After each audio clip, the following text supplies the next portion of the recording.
Okay. Okay. So, hello everyone. So, this is our second session about ellipses. And last session may naiwan akong problem. So, discuss ko muna siya. Okay. So, let's sketch a parabola. So, this parabola is open upward since wala namang bridge na naka-open sa right, wala namang bridge na naka-open downward or to the left. So, lagi siyang upward. Ay, di pala ako naka-annotate. Sorry. Ayan. Yung dalawang post na yan, so ito yung 225 tsaka negative 225. And assume natin itong vertex ay nasa origin 0, 0. So ito, may kita natin may elevation siya na 50 above. So kaya tayo nag-minus ng 50 sa y minus 50. And then solve for a since meron tayong x and meron tayong y. And then get the a, and therefore meron na tayong equation or formula na x squared is equal to 337.5 y minus 50. And then ngayon, bakit natin isa-substitute yung 165? Since yung 225 and sinabi 60 feet away. So 60 feet away, ano siya? Tag dito. So 225 minus 60. So that's 165. So substitute natin siya and solve for y. And y is approximately 130.67 since ano siya, dito, non-terminating decimal siya. 130.66666 and so on and so forth. Clear ba tong problem? Kasi may ganito sa worksheet niyo eh. Clear naman. Okay, clear. So, next.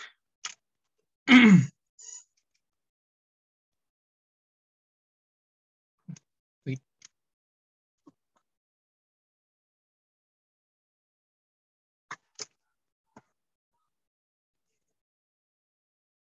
Okay, so ang session natin ngayon is about ellipse. So, makita natin yung ellipse almost kahit saan. Sa itlog pa lang makita mo na ellipse na yung shape ng itlog. And ano pa ba? Architecture, yes, gagamit din yung ellipse. Sa sample problem makita natin na magagamit nga yung ellipse sa architecture. So, next slide. So, yung ellipse, conic section din siya. Just like yung natakal natin previously na parabola, circle, and upcoming yung hyperbola. It looks like a flattened circle. And ang definition ng ellipse ay sum of two distances to the focal point is constant. So ito siya. Yung A, yung distance ng vertex sa center. Yung B, yung distance ng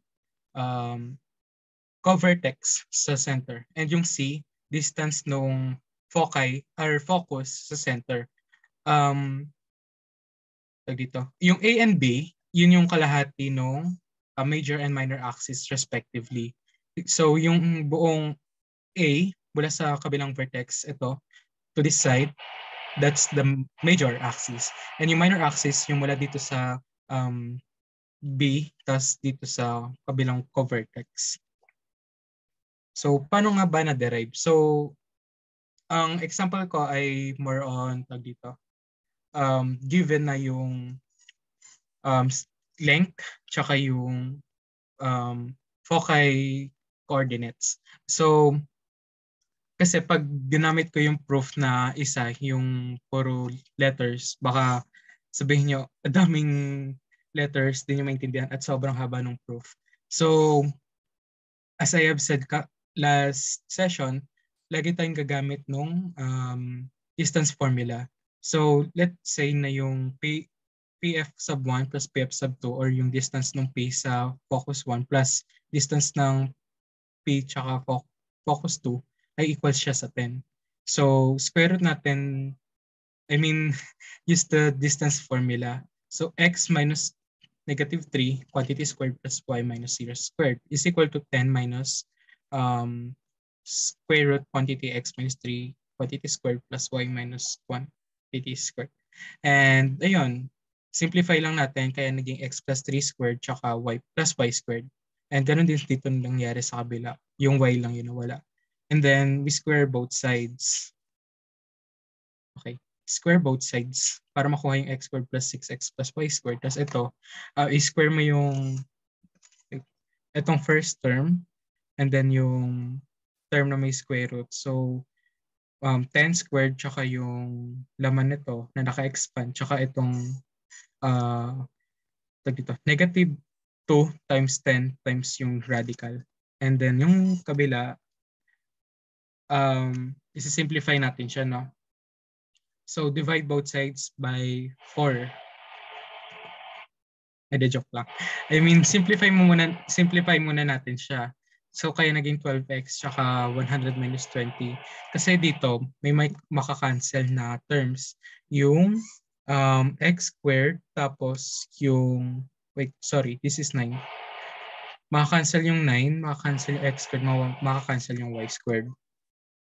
And kaya yun, kaya naging 12x is equal to 100 minus 20 square root of x minus 3 quantity squared plus y squared. So, divide both sides by 4. Tapos, yung equation, yung may, yung may square root, i-isolate natin siya sa kabilang side para mawala na talaga yung square root. And ayun, magiging 25 times x squared minus 6x plus 9 plus y squared is equal to 625 minus 150x plus 9x squared. Then, i-distribute yung 25 sa lahat ng terms. So, 25x squared minus 150x and makikita natin may makakancel na terms. Yung 150x, kaya natira na lang is 25x squared, 25y. Wait, tama, 25y squared, 9x squared. And then, i-combine natin yung like terms, 25x squared and 9x squared. Since ililipat mo siya dito sa kabila, magiging 16x squared na lang siya. And then, 25y squared. Tapos, 625 minus 225 is 400. And then, we divide both sides by 400. Since kailangan natin ma-attain yung 1 sa kabilang side ng equation. Kaya, magiging x squared plus 25 plus y squared over 16 is equal to 1. Okay. Ito yung parts nung ellipse. So, H, K, yun po lagi yung center. Yung foci natin or foci is yung H plus minus C and K. So, unlike sa parabola, ang parabola kasi may 4 cases, no? Opens upward, opens downward, opens to the right, and opens to the left. Dito sa ellipse, meron tayong dalawang cases lang. Horizontal orientation and vertical orientation. So, pag horizontal, ibig sabihin, yung A, balik ako sa example. Ayan. Itong A, 25, A squared, sorry, mas malaki kaysa sa denominator. Always remember A is greater than B. Tapos, kung yung mas malaki naman yung denominator ni Y squared, ang itsura ng graph niya is vertical orientation. Okay, so, ayun. Share ko lang. And then, yung vertices niya is yung H plus minus A, K. So, may kita naman dito, no, ang ating dito, center is H, K. Ang distance neto dito is A, and dito, A din. So, bakit minus A? Since, yun nga, i-consider natin yung magnitude niya since this is coordinate graph. So, H minus A, since sa kaliwa siya, and H plus A, pakanan siya. And K is constant. Kasi linear sila. Nasa iisang line or axis lang sila. And then, yung covertices naman natin, ito, ang length nito is B, and then yung length nito is B. So, ayun. So, ang constant naman natin dito is H. Kaya naging H, K plus minus B. Ayun. Since, yun nga, katulad nung sinabi ko kanina sa vertex, i-consider natin yung displacement. Okay.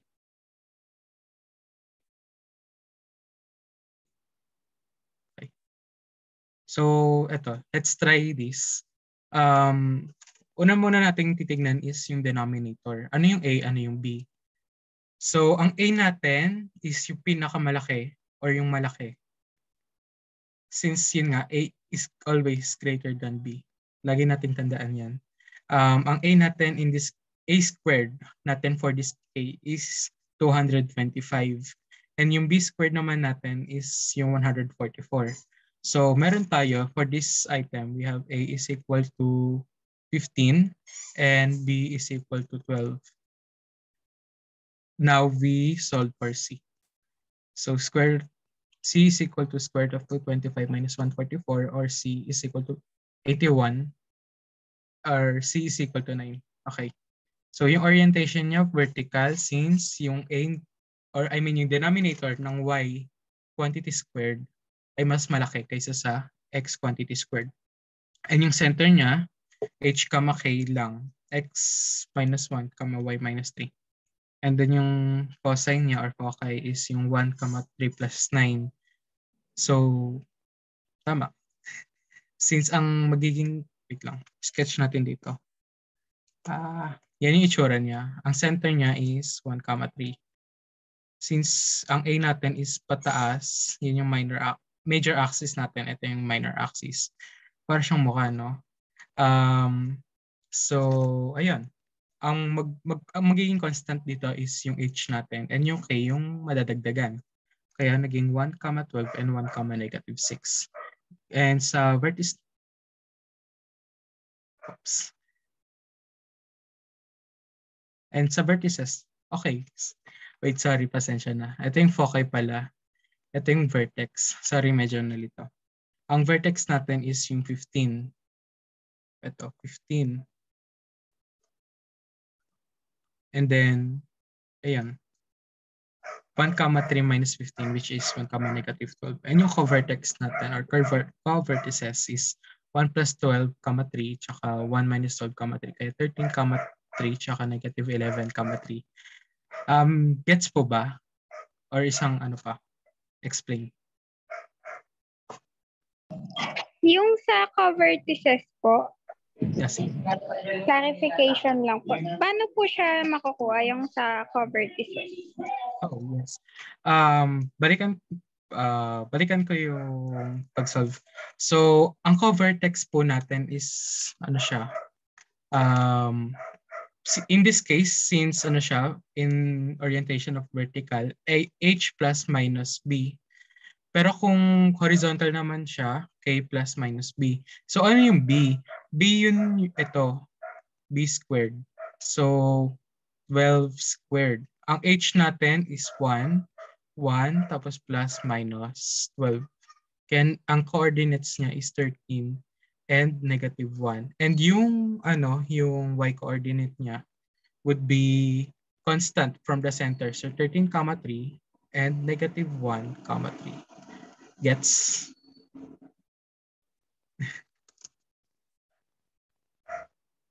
Ay, sorry. That's negative 11. Nagkamali ako ng concept.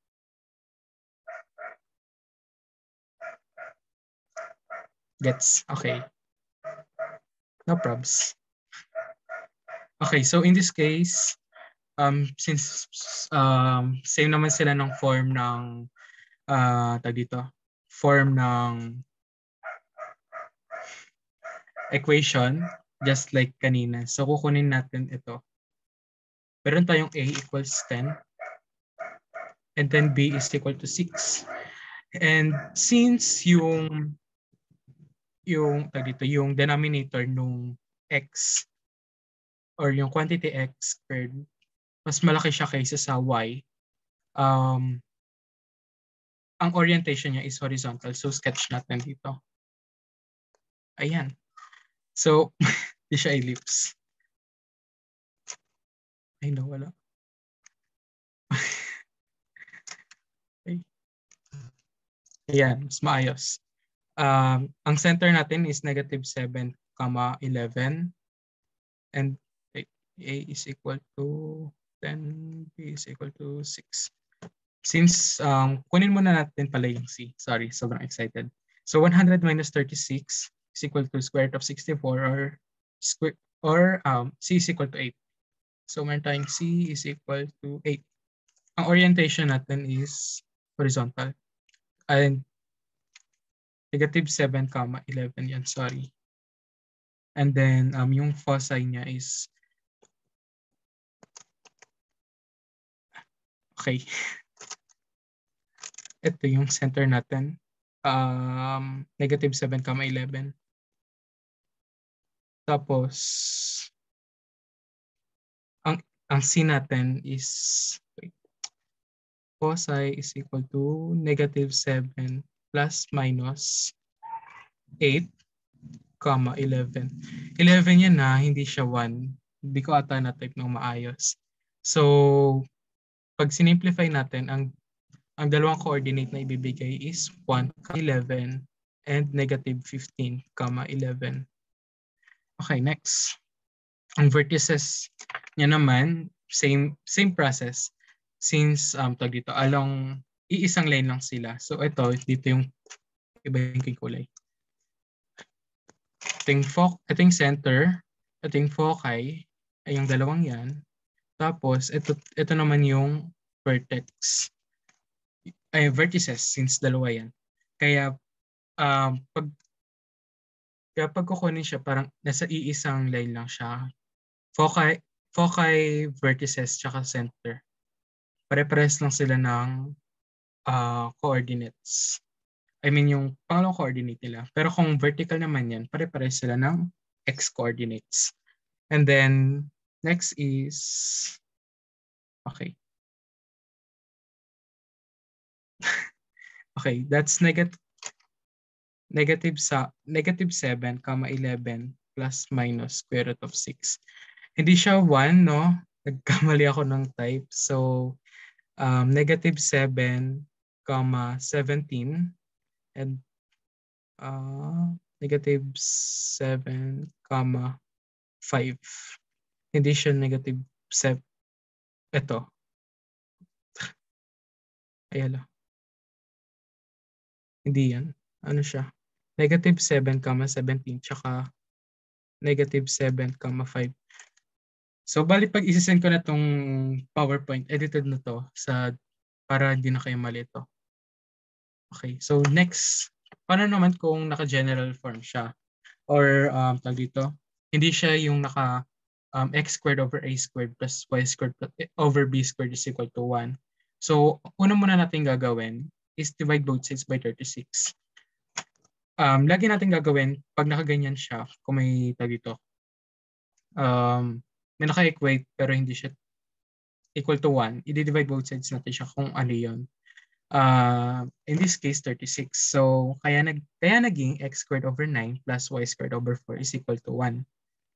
And so for c, since meron tayong a equals 3 and b equals 2, ang c natin would be square root of 5. Okay. Since wala naman siyang translation or yung origin niya is yung center niya nasa origin, 0, 0. And ayan, yung foci niya would be square root of 5, 0 and negative square root of 5, 0. And yung vertices niya 3, 0 and negative 3, 0. And yung co-vertices niya 0, 2 and 0, negative 2. So sketch natin siya para makita natin. Ayan, malaki para may space. Ang origin niya is 0, 0. Ang foci niya is, foci niya is negative 5, 0 and 5, 0. And ang vertex niya would be negative 3, 0 dito sa kabila, tsaka 3, 0 dito. And then, sa iisang line lang sila. Dito naman, ang co-vertices niya is 0, 2, and 0, negative 2. Ayan. And dito naman, since meron siyang mga x terms and y terms na hindi naka-square, i-complete natin yung square para magka-square tayo. So, ayun. I-factor out or ilalabas muna natin itong 16 since dapat yung leading coefficient ni x squared, leading coefficient ni x squared must be 1 or wala siyang leading coefficient. 1. Bali x squared lang siya. So, ayun. Kaya naging 16 times x squared minus 2x. Tapos dito naman sa y, ang ilalabas natin is yung 25. Since common factor nila yon, kaya naging ganito. Y squared plus 2y is equal to negative 16. And then, complete the square. 16 times 6x minus 1 quantity squared plus 25 times y plus 1 quantity squared. So, saan ang galing tong plus 16 plus 25? Since nag-complete nga tayo ng square, may inad tayo ditong, wait, may inad tayo ditong plus 16. Tapos dito may inad tayong plus 25. Kaya, nag-add din tayo sa kabila para mag-equate siya.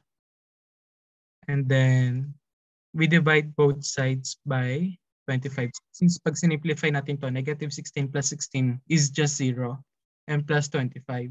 So 25. So divide both sides by 25. So, meron tayong mga cases na dito, hindi whole number yung a squared or b squared natin.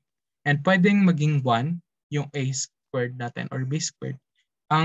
Basta ang restriction, a is greater than b. Kasi pag naging a is equal to b siya, nagiging circle siya. So, ayun.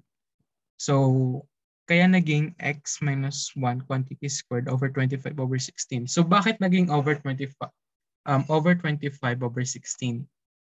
Kaya siya naging ganun. Wait, tama. Ang format niya kasi is just x squared a squared. Ang kailangan natin is x squared over x squared over a squared. So kaya natin siya ni-reciprocate. Okay, at ginawa siyang denominator. Since dapat yung, wait, clear ko para may space. Since dito, kung i-rewrite mo kasi siya, 16 times x minus 1 squared over 25. Since dapat yung numerator natin must be dito, yung x minus 1 quantity squared lang. Wala siyang 16. So, we reciprocate 16 over 25. At ginawa siyang denominator. Let's think about this. Wait, clear. Halimbawa, meron kang x minus 1 squared. I-divide mo siya by 16 over 25. And since pag nagdi-divide ka ng fractions, i-reciprocate mo to. Kaya x minus 1 squared 25 over 16. Parang ganon. Okay. Papahaba yung ano ko. And yung a natin would be a is equal to 5 over 4 or 1.25. And b is equal to 1. Then solve for c. Ang c natin ay 0.75 or 3/4. So gagamitin natin is decimal para mas madaling isulat. Okay. Ang orientation niya is horizontal. Again, since mas malaki yung denominator niya, kahit fraction siya, mas malaki siya. Since 1.25 is greater than 1. And yung center natin is 1, negative 1. And yung foci natin would be 1 plus 0.75, negative 1. Similar siya sa in-sketch kong graph kanina. And yung vertices niya, sa iisang ano lang din siya, line. Kaya ayun. So, ang co-vertices niya is negative 1 plus 1 and negative 1 minus 1. Kaya naging 1, 0 and 1, negative 2. Clear po ba? Opo. Okay. So, ito, let's move on. Paano naman kung binigay yung characteristics ng ellipses? Tapos hahanapin natin yung equation. Mahaba-habang usapan to. Okay. Since meron tayong dalawang foci, makukuha natin yung C tsaka yung center. Paano? Sketch natin siya. Let's say this is an ellipse with foci 7, negative 2 and negative 5, negative 2. Alam naman natin na dito, ang distance nila sa center parehas lang. So ano yung nabibigay niya sa atin na definition? Yung center is the midpoint of two foci. I mean foci. Hindi siya foci. Plural na plural pa. So, kukunin natin yung midpoint para makuha natin yung center. So, using the midpoint formula, so 7 minus 5, that's 2 over 2, that's 1. Negative 2 minus 2, tapos divide natin sa 2, that's 1 comma negative 2. So, ayun, 1 comma negative 2. Tapos kukunin natin yung C. Gamitin natin na point is ito, tsaka ito, yung center. So, that's 1. Okay, the joke lang. Ito palang point na ginamit ko. So, 1 minus 7, that's, mali pala yung sketch ko ng graph. Sorry. Mali ako ng, ayan. So, ito, 7 comma negative 2. So, 1 minus 7, so that's 36. Tapos, maka-cancel yung, dito, negative 2. So, 0. So, square root of 36 would be just 6. So, meron tayong meron tayong C and meron tayong given na B. Makukuha natin yung A. So, A is equal to 6 squared plus square root of 6 squared plus A squared or just 10. And then, since meron na tayong center, meron na din tayong A, meron din tayong B, ang magiging equation natin is x minus quantity squared over 10 squared plus y plus 2 quantity squared over 8 squared is equal to 1. Okay. Gets po? Apa. Yes. Kasi dito may nilagay akong gantong similar problems sa worksheet kaya important na maintindihan siya. Dito naman, ang case naman dito is dalawang co-vertices and dalawang vertices. Okay. Similarly, ang midpoint ng co-vertices at ang midpoint ng vertices is also the center. Okay, so sketch ko ulit. Ang co-vertices niya is 1, 8 and 1, negative 2. So, ibig sabihin, constant yung yung x coordinates. So, this is 1, negative 2 and this is 1, 8. And then yung co-vertices niya, yung vertices niya is 7, 3 and negative 5, 3. So dito, 7, 3 and negative 5, 3. So, kunin natin yung midpoint or yung center using co-vertices coordinates. So, 1 plus 1 over 2 and 8 minus 2 over 2 are simply 1, 3. Paano naman pag ginamit natin yung coordinates ng vertices? We'll just give the same result. Bakit? Since ang minor axis and major axis intersects at the same point, which is the center. So, kahit anong gamitin mo, kahit yung vertices, dalawang coordinates ng co-vertices or dalawang coordinates ng vertices, same pa rin yung ibibigay niya sa'yo na distance. Okay. So, using distance formula, gagamitin natin is yung center tapos yung 1, 8. Ayun. So, 1 minus 1 quantity squared plus 8 minus 3 quantity squared. Maka-cancel to. Tapos, kaya matitira na lang is yung 8 minus 3 quantity squared is equal to 25. Square root of 25, which is equal to 5. So, meron tayong minor axis na 5.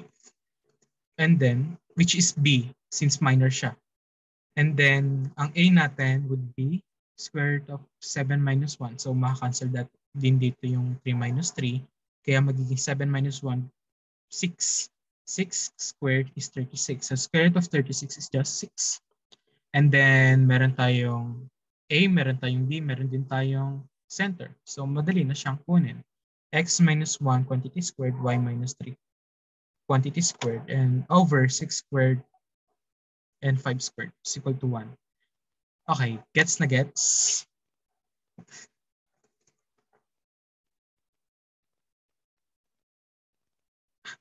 Gets po ba?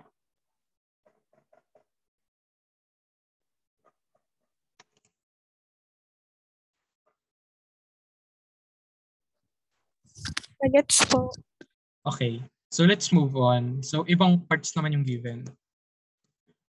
Paano kung binigay lang yung isang vertex lang, isang co-vertex lang, pero binigay yung orientation?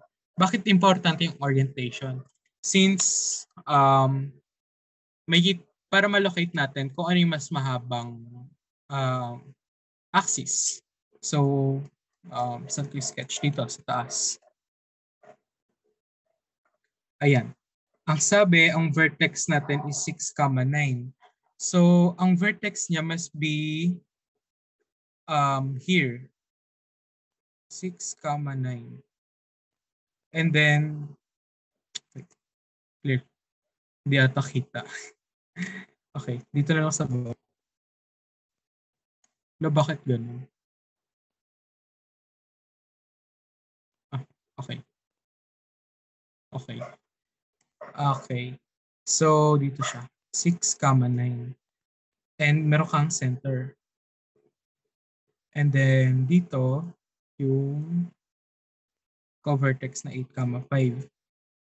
So, since sinabi ng vertical, yung orientation niya, and may kita din na dito, yung center, ang x-coordinate niya ay similar din sa x-coordinate ng vertex since magka-align sila. Kita na magka-align sila. So, ang h natin would be 6. And since yung center ay naka-align din sa co-vertex natin, and yung constant doon would be just 5. So, that's 5. Sobrang, dito. Kung given, wait, okay. Balikan natin to. Huwag natin pansinin itong 1, -2, tsaka -5, 3. So, ang co-vertex natin, ibig sabihin, yung mas maliit, ano? Ito.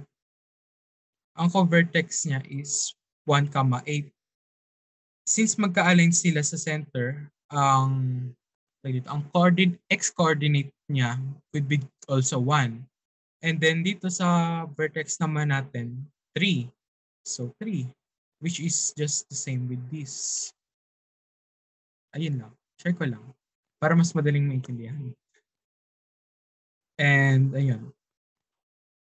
Ito, yung center niya is 6, 5. So ayun nga. Nakuha siya by just looking at the coordinates of the vertex and co-vertex. And especially, we need to take to consideration yung orientation niya. Pag sinabi naman na dito, joke lang, never mind. Mahirap mag-isip ng given of the spot. So, ang A natin, so kukunin natin siya by using distance formula and using points of the vertex and the center. So, maka-cancel yung 6 minus 6. So, matitira na lang is y minus 5 quantity squared, which is 16, and simplified to 4. And yung B, using sa co-vertex naman, tsaka itong center ulit, so maka-cancel yung 5. And then, 8 minus 6, 2. 2 squared is 4. Square root of 4 is 2.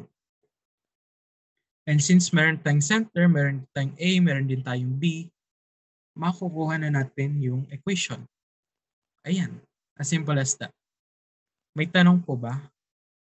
Naguluhan, nalito? Okay naman po. Okay, sure. Hindi naman nalito. Hindi naman nalito. Okay, sure. Yun ah. Okay. Next. Wait.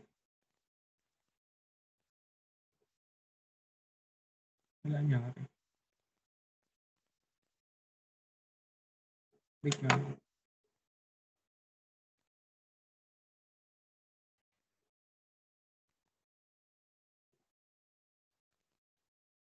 Okay.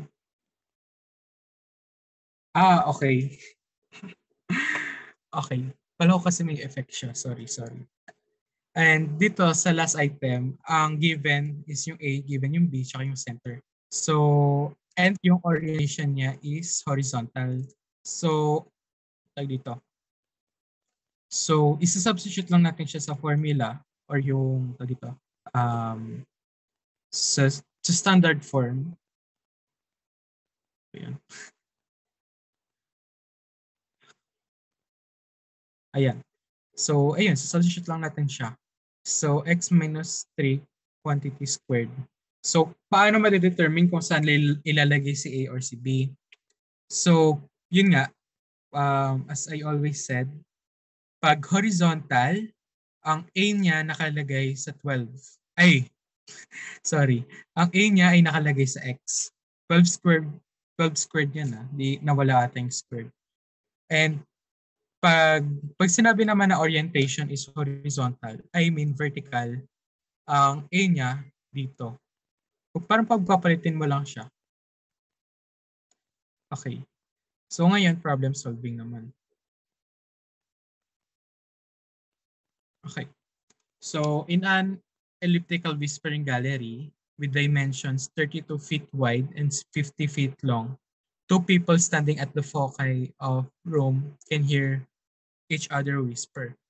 So how far apart are these two? Round to the nearest whole number. So let's assume na yung center, wait. Okay. Ito siya. Bali ang base ng building is elliptical. Wait. Clear ko nga. Okay. Ito. Elliptical. Tapos, ang sinabi ay 50 feet long and this is 30 wide. 32 wide. 30 feet wide. 30 feet wide. So, ayun. So, ibig sabihin, meron tayong major and minor axis. Para makuha natin yung A and B, dito, kakalahatiin natin yung dalawang axis. So, 50 divided by 2, 25, and yung 32 divided by 2, 16. So, meron na tayong A and B, and meron na din tayong, dito, center na 0, 0, since let's assume na nasa origin yung center. So, since meron tayong A, meron din tayong B, kunin natin yung C, since foci yung hinahanap Ito, center, foci. So, ang kukunin natin ito, C. C, tapos isa pang C. That's 2C. So, kunin muna natin yung C na isa. So, C is equal to square root of 25 squared minus 16 squared or is equal to 3 square root of 41. Or pag in-approximate natin siya, that's 19.20 feet. So, since, since ang tinatanong is yung distance nitong isang tao dito sa foci and dito sa isang tao pa sa isang focus. So, C plus C, that's 2C. And we have dito C na 19.20. And since nearest whole number naman, so 19 times 2, that's 38 feet. Gets ba?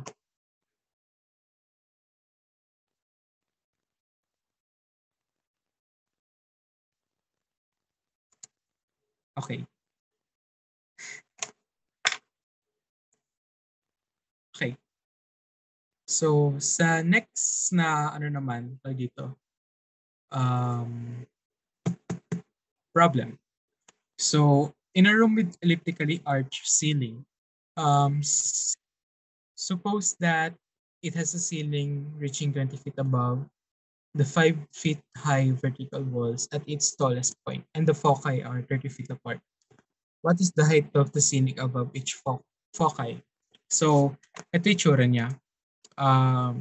Pa-vertical naman. Actually, di siya pa-vertical. Semi-ellipse, ganun. Semi-ellipse. Ayan. Okay. So, makukuha natin yung C. Bakit? Paano? So, yung C is yung distance nung dalawang tao or yung dalawang foci. So, that's 30 divided by 2, which is 15. And also, yung elliptical part niya ay 20 feet high above the center. So, ayun yung shorter. Parang ito. Ayan. So, 20. So, 20 squared minus 15 squared. Ang distance nito would be 25. So, kukunin natin yung height ng ceiling when x is equal to um, 15. Bakit 15? So, since ang origin natin ay ang vertex natin is the origin, that's 0. And then yung foci natin is 15 and negative 15. And since ang sabi is above the foci, so ito siya. Pero kung x pero wala kang y. So hinahanap yung height, which is the y. So substitute natin siya sa formula na na-create natin kanina. So that's 15 squared over 25 squared plus y minus 5 squared over 20 squared is equal to 1. And then, ayun, gamit kayo calcul if di kayo i-mental. So 1 minus, i-reduce muna natin itong to 25 or 625, which is 9 over 25. And then, let's solve. Multiply 400 by both sides and solve for y. 256. 400 minus 144 is 256. And then, kunin natin yung square root since perfect square naman itong dito. Itong left-hand side. So, that y minus 5 is equal to 16. Y is equal to 21. Ayun. Gets? Ano? Okay.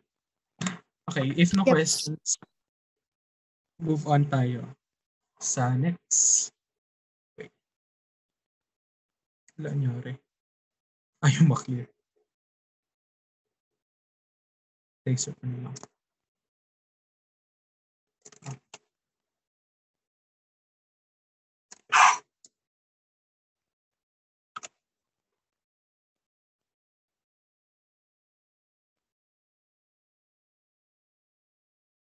Okay. So, ayun. Let's move on.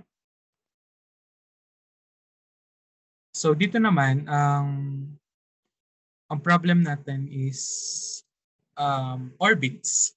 Since planets' orbits are dito, elliptical shape, hindi siya perfect circle. Ganon din yung orbits nung satellites revolving the Earth. So, ito siya. Okay.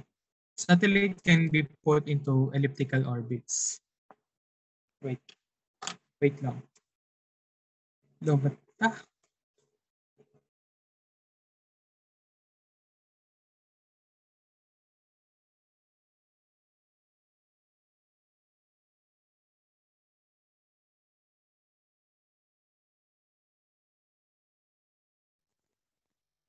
Okay. So, satellites can be put into elliptical orbit. Suppose a satellite is in elliptical orbit with A is equal to 4420 and B is equal to 4416. And with the center of the Earth being one of the foci of ellipse, assuming that the Earth has a radius of 3960 miles, find the lowest and highest altitude of the satellite above the Earth. So, since meron tayong A, meron din tayong B, let's solve for C. So, using calculator and makuha natin na C is equal to 188. So, ibig sabihin, yung center niya is at 188,0. And since, wait,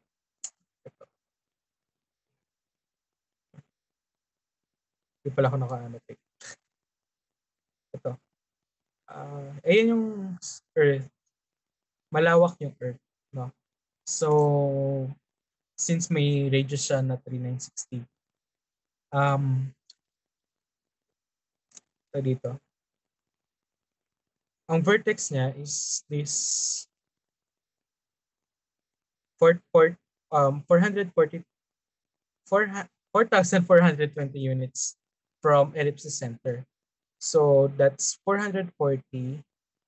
Ito kasing center eh. Ang center niya yung center ng Earth. So that's dito 440 minus 188. So 4,230 32 units away. And since meron pang dito, sa center na yon, kasama yung thickness or yung radius ng Earth. So 4232 minus 3960 will give you 272 miles. And then ang farthest niya naman is yung nasa kabilang side. Ito at 4416. So ganun din, kukunin natin yung 44 dito. Sorry. Okay. So, ayun. So, 4332 minus 3960 is equal to 272 miles. And so bali ang magiging vertex niya is 4,608. Ito dito. Units from the Earth center. And yung altitude niya, 4608 minus 3960 would be 648 miles. Okay. So, last problem. Okay. Don't worry, dito kasama sa worksheet. Tatlong problem lang yun. Okay, no problem.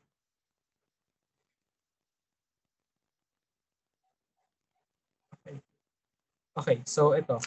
A semi-ellipse tunnel has a height of 15 feet and a width of 36 feet. At most, how high a passing truck would be if it is 12 feet wide for it to fit through the tunnel. So let's sketch. Ayan. Semi-elliptical. So dito. Ang width niya is 36. So let's say this is the origin and this is 18, this is negative comma 18. Negative 18 comma 0. And yung height niya is 15.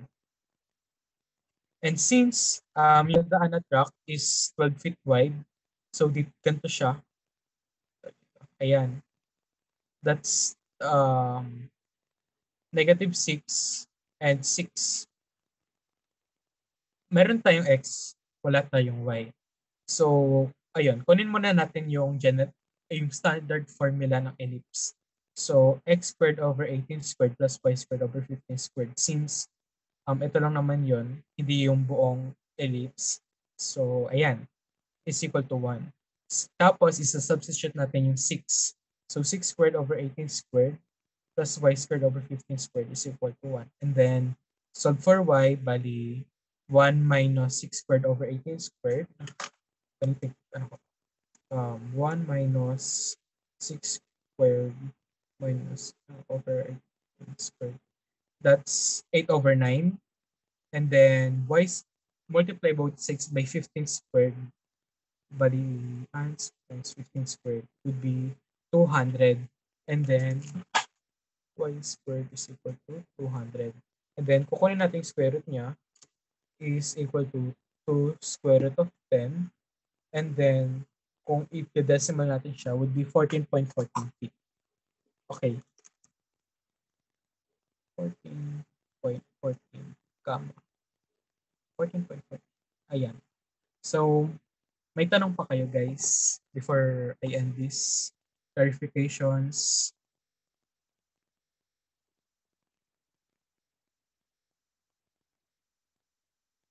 May gusto wala na kayong gustong i-retackle or tackle ulit natin? Wala na? Sure na? Wala naman. Sure Wala naman. naman. Okay naman po. Okay.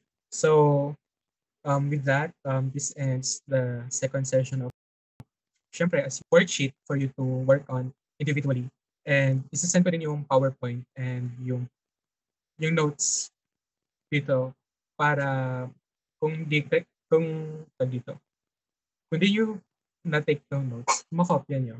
And yung recordings, ilalagay ko rin sa Google Drive. I-update ko siya mamaya. Okay, so that is all, guys. Thank you for your time. So this ends the session. Bye. Thank you. Thank you. Salamat po. Bye-bye. Salamat sa Props. Leave na kayo.